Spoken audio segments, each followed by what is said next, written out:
What up, boys? Welcome back to the channel, man. It's your boy Dcentric. I know I haven't posted in a while, especially 2K. I've been streaming Call of Duty and things of that nature. My channel is like disappearing, it seems like, and I need a break from the game. Honestly, the game is dead right now. We're in that period where, you know, if you're playing 2K18 still, that's cool, but really we're just anticipating 2K19, and that's the boat I'm on. Honestly, right now I got some cards in the auction house. We picked up that brand new Jordan. I'm selling this LeBron James. I'm selling Kobe. I'm selling Klay Thompson in hopes of picking up the all-99 LeBron James and putting him at point guard just to have the ultimate cheesy lineup right there with this Michael Jordan. 2 cards is all-99. Yeah. But okay, let's clear our heads for a second here and let's get to the topic of this video, man. I wanted to bring you guys my NBA 2K19 My Team wish list. Now, I know it's obviously way too late, more than likely for them to add these things. I'm pretty sure the game is complete. Like, the My Team mode needs to be completely made. If there's any changes, there's gonna be minor tweaks. But I have a pretty long list here, you guys can't see. So yeah, I sat down and I basically did like a year in review of what were some of the things that I wanted to see changed and things that I think could be added onto the game. I literally do not have any sense of priority when it comes to this list. I did not organize it from most important to least important. Honestly, I feel like everything should be taken into consideration.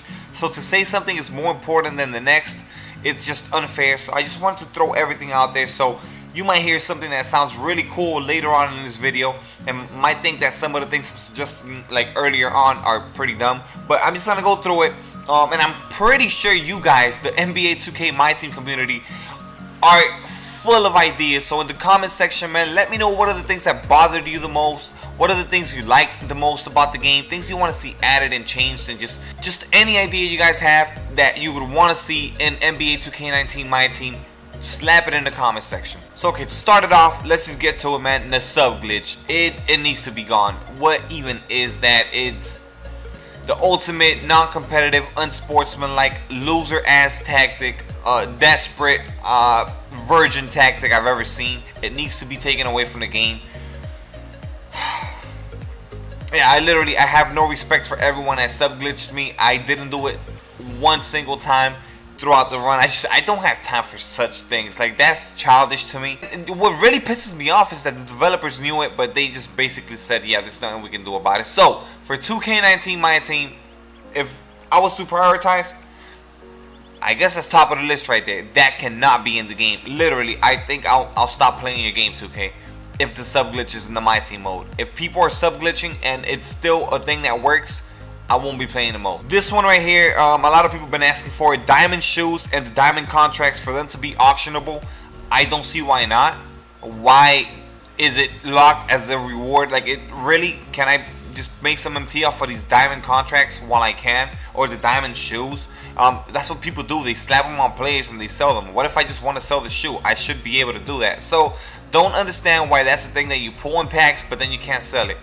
Makes absolutely no sense. Yeah, make diamond contracts and diamond shoes, you know, auctionable. This one right here, it's been on previous My Team modes for the past 2 years. I think they took it away, which is basically the total cards collection reward. So for having 100 cards, you'll get rewarded a player, 200 cards a player, 500 cards a player, 1,000 cards a player. That's basically how it was. I think it was 2K16. I don't think it was 2K17, but 2K16 I think it was. You had to have like 2,500 cards to get the pink diamond Jordan. I want that back. Not necessarily the best player to be attained by collecting, you know, 2,000 cards or whatnot, but let's get rewarded for having collections completed, right? Like certain amounts of cards. I want to see that brought back. This one right here, I'm not sure if you guys are gonna agree with me, but at least one refund. Okay, so basically, you know, we lock in multiple sets throughout the year. Towards the end of the year, like what happened this year, some of the pink diamonds that were coming out were better than the actual cards that we had locked in. Like the pink diamond Durant was better than the diamond Durant, right? So I want to be able to at least like take back one of the collections, right? Just strip the reward card, right? And make the collection unlocked again so I can sell off and get that MT for all those other cards I have in the set. That would be a pretty dope concept. Don't know if 2K would be on board with that. You know, I guess they feel like they'll lose money, but it would be great for the players. You know, one collection, one set to be, you know, unlocked. Honestly, I don't think that's asking for too much. Out of all the sets that we complete, you know, for one of them to be unlockable, like just be able to go back, reverse, and just not be locked, That wouldn't be bad. Alright, so this one right here is a pretty big one. The point system for Supermax. I don't think anyone understood it. Like, it just made no sense. It was never no type of explanation given to the players, to the community, as to how Supermax actually worked. The point system, we still don't know. We speculated that it was, you know, for having a less salary that you would get rewarded more points. Maybe if you were in the Sapphire tier and you were playing a Pink Diamond tier opponent, you would get a certain amount of points. But we want to know specifically how many points we're going to get for beating a certain player.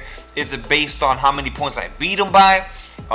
If I rage quit, how many points do I lose? Like, all those things need to be broken down so we know, you know, what we are doing. So I just don't understand why there was no transparency with that this year. I'm pretty sure the whole community agrees with this. We want to understand how the point system works when we're spending so many hours of our lives just into this game mode right here. You know, Supermax is really where it's at. That's the online game mode where we're going to compete against the best teams, right? So we got to be able to understand how we're going to get rewarded, how we're going to achieve these points. Because maybe, you know, that also plays into your strategy. You would play with a lesser team if you know you're going to get X amount of points more if you beat a better team, right? So if you don't explain how point system works, nobody really has a clue, and we're all just gonna be out here banging out with nothing but pink diamonds. You know, if you explain how the system works, then maybe there'll be more of a strategy to it. Just my take on it. Going back to the diamond contracts, I want to see more of an abundance of that. Why are they so rare? I don't like it, and I guess this goes for the shoes as well. There needs to be more of an abundance of these endless contracts, right? Because we got so many cards, right? Why am I only limited to maybe 5 diamond contracts or 10 diamond contracts in the year? And that also goes back to them being able to be on the auction house. If you're gonna make them that rare, then at least let the people that do pull them, put them on the auction house, so they seem like they're more common. And, you know, just overall, don't make it so rare. Make it so that we don't have to spend thousands of dollars if we want to play the game non-stop. So this one, I'm not sure if I want to throw it out there, but I'll just let you guys decide that. And I was considering maybe taking away the coaches from the game, because, like, for example, when you have certain coaches, you get out-rebounded because the other player has a coach that their rebounding is better. Or you'll have a coach where your shooting goes up, but then, you know, you lose a certain other aspect of your game. Do you guys like that, or would you want to see it just all-out balanced team, just based on attributes that the players on your team have? The next one is more of a suggestion that I had for a game mode where people are locked down and forced to use the actual position. So the point guard, you got to run a true point guard, shooting guard, a true shooting guard, and so on and so forth, all the way down to the center position. I think it would be cool. Make it a competitive mode, part of Supermax, but that you're basically forced to use players by positions. That would stop me from doing what I do, running LeBron at the point, which is basically 90% of all other 2K community members that play my team. Is just how it goes, right? You know, that's what you do. You run Kevin Durant at the 4, or LeBron at the 4, or Giannis at the 1. If you make a game mode where you allow players to go in that game mode, right, and everyone that goes into that specific game mode is locked down to positions, I think it would be competitive. I think a lot of people would enjoy that. Just my take on that. Okay, so this next one is it's obvious. Packing playoffs. I think it was an utter failure. Like, it's what it was, right? It was not successful. And the main problem behind packing playoffs was the fact that it was not updated, right? So we were getting cards weekly, monthly, daily. It seemed like we were getting a lot of content. I will give 2K that right there. But why wasn't packing playoffs updated? It felt like we were playing with the same cards all year. I think I got updated maybe once or twice, and even then, like, all of the moments cards were in there. It was just a bad game mode. If they want to bring it back, man, come on. Really, like, update it weekly. Every time you guys drop cards, those cards should also go into that game mode, so we can pull and play with those brand new cards on there if we are lucky enough, right? And another thing, why do we only draft 5 players?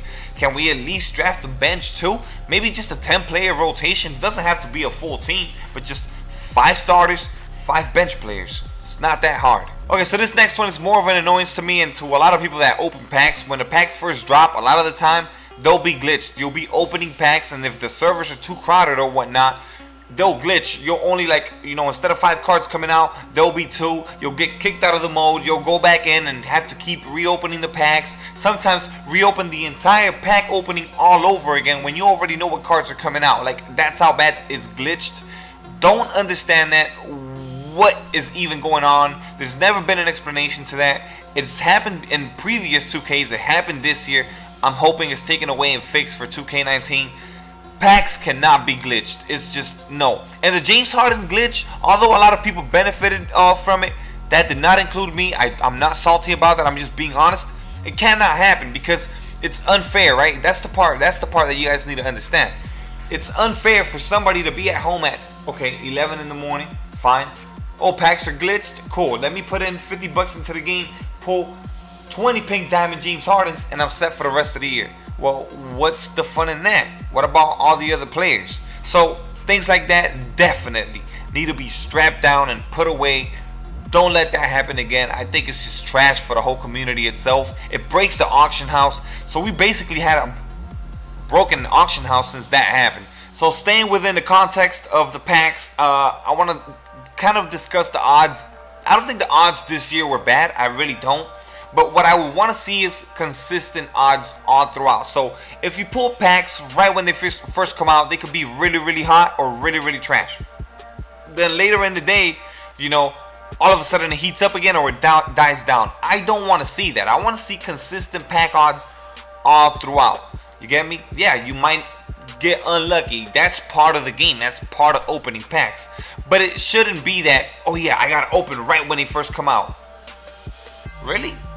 Is that the kind of pressure that you want to put on your players? It shouldn't be that way, and obviously they've never alluded to that being a fact. But the whole community, if we all come to an agreement that packs are hotter when they first drop, then it's like a general consensus saying, yeah, that's probably true. So it shouldn't be that way. I feel like pack odds should be consistent all throughout the day, throughout the week, throughout whatever, you know, span of time those packs or specific theme packs are out. It should just be consistent pack odds throughout, whether they're trash or they're good or they're decent or they're great. You feel me?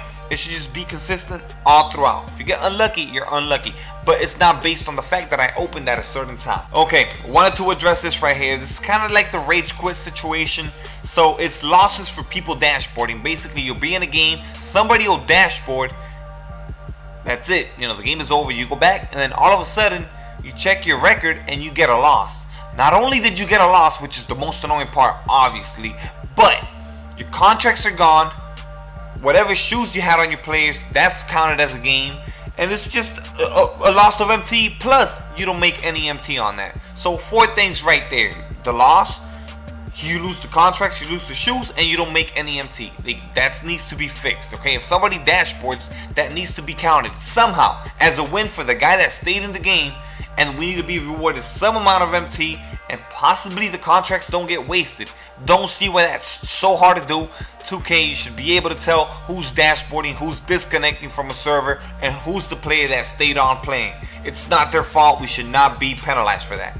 And lastly, this is more of a personal thing, something that I feel is just me, is like a little bug. It just bothers me, right? It digs into my core, and I don't know if it's true or not, but it just feels like that in the gameplay because of my playstyle. So I'm the type of player, I like shooting with square. I feel like I can get a better timing instead of with the analog. Sometimes, you know, your finger can slip or whatever. With the square, you're pressing down a button and you're releasing it. If my release is not great, cool, that's fine. Penalize me. But what I'm talking about here is the fact that I feel like if you shoot with the analog stick, you have better odds of making more shots. I know in previous 2Ks they said it. If you use the, like literally the developer said it, if you use the analog stick, you will be better off. You will get rewarded for using the analog stick. Now here's my issue with that. I don't like using the analog stick, right? So I don't want to have to adapt. And I understand. I'm one person that I preach adapting to changes. That's cool. But we're talking about a video game, and one that I spent a lot of my time invested into this game mode, making content for you guys, enjoying the game myself. I've been playing 2K since 2K6, and this is more of a selfish request. I want to be able to shoot with square and have just as good as odds as a person playing with the analog stick. Maybe I'm wrong for that. Maybe I'm not adapting to the changes. Blame that on me. But if there was one request out of this whole list of things I just asked, man, I would love for the square button to not get penalized when I'm shooting. It feels that way. It really does. It kind of sucks because I'll be wide open and it'll just be bricks, and I'm just like, well, I would have made that if I would have shot with the analog stick. And yeah, you could say, but why didn't you shoot with the analog stick? I don't enjoy it. It's the simple answer. It comes down to that. I don't enjoy it. I like shooting with square. I feel like I have more control of it, and the fact that it feels like I don't get paid off for that, it really blows. But that's just a selfish thing right there. That's not part of the list of, you know, changes that need to be added. I just wanted to throw that in there. Maybe some of you guys like shooting with square. Some of you guys might love the analog stick. It's just how it goes. That's my selfish request right there. I want square to be just as good as the analog stick. But yeah, guys, I know, kind of a long video, all over the place. I want to hear from you guys in the comment section. I know you guys have to have thousands of ideas, possibly better ideas than me, maybe additional changes to some of the things I said. Maybe you disagree with some of the things I said. It's all good. That's what the comment section is there for. I want to hear from you guys. That's what this video is all about, man. My subscribers, the NBA 2K My Team community in general. Don't care if you're a YouTuber, somebody that just watches me, a casual viewer. Let me know in the comment section, man, what changes you want to see to NBA 2K19 My Team. Let me know what you don't want from 2K18 to come over to this year's game.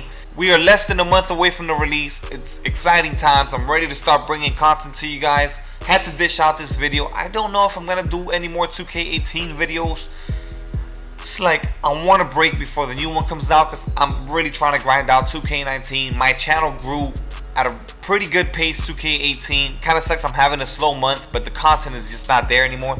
So I'm waiting for this new one, boys. I promise you guys, I got you. The streams are coming back. The videos are coming back. I'm trying to, you know, obviously when the game comes out, there's more hype. I'm gonna try not to slow down after the initial release. Bear with me. We'll get there. Trust me, it's less than a month away. It's your boy Dcentric. Hit up the comment section. I want to hear from you, man. Let me know what you guys want to see in 2K19. We're excited. Let's go.